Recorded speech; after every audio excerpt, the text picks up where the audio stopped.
কথায় বলে আকাশ মেঘ করে থাকে প্রচুর পরিমাণ বর্ষণ হওয়ার জন্য, এবং আমরা সবাই কিন্তু সেটা দেখি। প্রচুর বৃষ্টি হবার আগে আকাশ কিন্তু গুরু গম্ভীর হয়ে থাকে।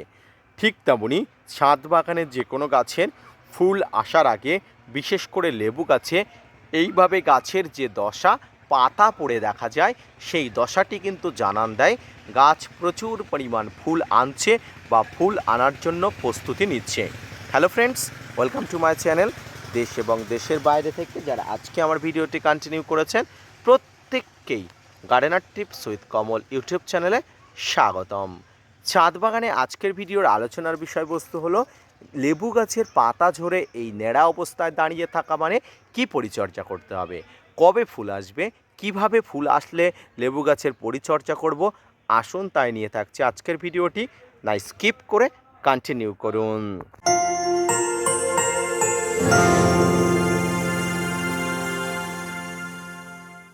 প্রিয় দর্শক বন্ধু, এই মুহূর্তে আমার এই যে লেবু গাছটি দেখতে পাচ্ছেন, একটু ভালো করে বা ক্লোজ থেকে যদি দেখেন, প্রত্যেকটি ডালগুলো থেকে কিন্তু ফুল বার হচ্ছে। অর্থাৎ গাছের পাতা পড়ে যাওয়া মানে কিন্তু গাছের দশা শেষ নয়, প্রচুর পরিমাণ ফুল আসছে। এর জন্যই কিন্তু গাছ আগাম প্রস্তুতি নেয়। তার জন্য কিন্তু গাছকে সামান্য কষ্টের মাধ্যমে ফুল আনার জন্য গড়ে তুলতে হয়। তো এই মুহূর্তে যাদের ছাদ বাগানে গাছের পাতা পড়ে গেছে, ফুল আসছে না, তারা কি করবেন? এটা হলো সবচেয়ে বড় একটা প্রশ্ন। তারা যেটা করবেন সেটা হলো এই মুহূর্তে গাছের গোড়াতে আর বেশি কষ্ট দেবেন না। কারণ দেখুন, শীতের প্রভাব কিন্তু অনেক কমে গেছে, অনেক প্রভাব কিন্তু কমে গেছে। প্রচণ্ড ঠান্ডা পড়ছিল, সেই ঠান্ডার প্রভাব কমে গেছে। আর এখনও যদি গাছের গোড়াতে আপনি জলকষ্ট প্রচুর দেন, তাহলে আপনার ছাদ বাগানের গাছগুলো কিন্তু এই জন্য ড্রাইব্যাকজনিত সমস্যা হবে। আর এই সমস্যা যাতে না হয়, তার জন্য কিন্তু আপনাকে গাছের গোড়াতে একটু পরিবর্তন করতে হবে, অর্থাৎ জল দিতে হবে। এবং সেই জলের সঙ্গে আপনি অবশ্যই পটাশ জল অর্থাৎ 0050 দিতে পারেন, বা সালফেট অফ পটাশ দিতে পারেন, যে কোনো কিছু আপনি দিতে পারেন। এছাড়া লাল পটাশের গুরুত্ব অত্যন্ত গুরুত্বপূর্ণ, তাই এগুলোও কিন্তু আপনি দিতে পারেন। যাদের কাছে ফুল আসেনি তারা কিন্তু এই পটাশ দেবেন, যাদের কাছে ফুল এসেছে তারাও কিন্তু এই পটাশ সার দেবেন। যাদের কাছে ফুল আসেনি তারা একটু জলকষ্ট কম দেবেন, এবং যাদের কাছে দেখতে পাচ্ছেন ফুল এসে গেছে, কোনোভাবেই কিন্তু আর জলকষ্ট দেওয়া যাবে না, এটুকু মনে রাখবেন।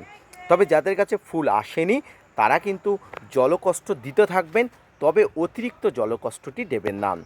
যাদের কাছে ফুল এসে গেছে তারা যেটা করবেন সেটা হলো একটা ভালো মানের ফাঙ্গিসাইড গাছে স্প্রে করে দেবেন, একটা ভালো মানের কীটনাশক গাছে স্প্রে করে দেবেন। পাশাপাশি যাদের কাছে ফুল আসেনি, কোনো প্রকার কীটনাশক স্প্রে না করলেও আপনাকে কিন্তু ফাঙ্গিসাইড স্প্রে করতে হবে।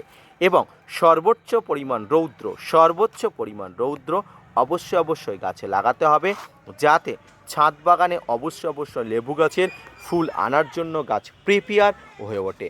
যদিও সমগ্র লেবু গাছে এখনও ফুল আনানোর সময় হয়নি, বেশি লেবু গাছে এখনও ফুল আসেনি। যে সমস্ত লেবু গাছে ফুল এসে গেছে তারা একটু সাবধানবশত পরিচর্যা করবেন। যাদের ফুল এসে গেছে জলকষ্ট কোনোভাবেই দেওয়া যাবে না, মনে রাখবেন। আর যে সমস্ত গাছে এমনভাবে এখনও ফুল আসেনি, যদি আপনি জলকষ্ট না দেন তাহলে গাছে যেমন ফুল আসবে না, আবার অতিরিক্ত জলকষ্ট দেওয়ার মাধ্যমে এই ধরনের ডাল শুকোনোর সমস্যা আপনি দেখতে পাবেন। দেখুন, আপনাকে কিন্তু তাই খুব মেনটেন করে কিন্তু খুব নিয়ম করে চলতে হবে। গাছের গোড়াতে যেমন হুবাহু জল দেওয়া যাবে না, ঠিক তেমনি খুব কষ্ট দিয়েও জল দেওয়া যাবে না। এবং সবচেয়ে গুরুত্বপূর্ণ যে বিষয়, ফুল আসা গাছে বা ফুল না আসা গাছে প্রত্যেকটি গাছে কিন্তু আপনাকে এই সময় থেকে কিন্তু পটাশ সারের স্প্রে এবং বিভিন্ন মাইক্রোনিউট্রিয়েন্ট স্প্রে করতে হবে। পটাশ এবং মাইক্রোনিউট্রিয়েন্ট আপনাকে পর্যায়ক্রমে স্টেপ বাই স্টেপ প্রয়োগ করতে হবে। এবং সবচেয়ে গুরুত্বপূর্ণ যে বিষয়টি মাথায় রাখবেন, মনে রাখবেন এবং জেনে রাখা ভালো, সেটা হলো পিজিআর স্প্রে।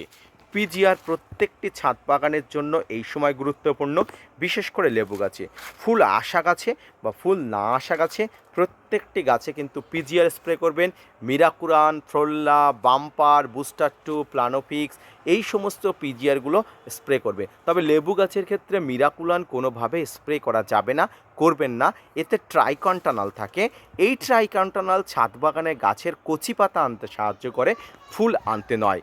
তাই মিরাকুলান বাদে অন্য সমস্ত পিজিআরগুলো নির্দিষ্ট মাত্রা জেনে লিমিট রেখে অবশ্যই প্রতিদিন অন্তর স্প্রে স্প্রে না করে 15 দিন অন্তর অবশ্যই স্প্রে করবেন। মনে রাখবেন যে সমস্ত গাছে ফুল এসে গেছে সেই সমস্ত গাছেও মিরাকুলান স্প্রে করা যাবে না, শুধুমাত্র আপনি মিরাকুলান বাদে অন্য সমস্ত পিজিআরগুলো স্প্রে করবেন। সম্মানীয় দর্শক এবং শ্রোতা বন্ধুরা, মনে রাখবেন লেবু গাছ হলো সিজনাল একটি গাছ, তাই এই গাছটি যদি এই সিজন পার হয়ে যায় আর ফুল আনা সম্ভব হবে না।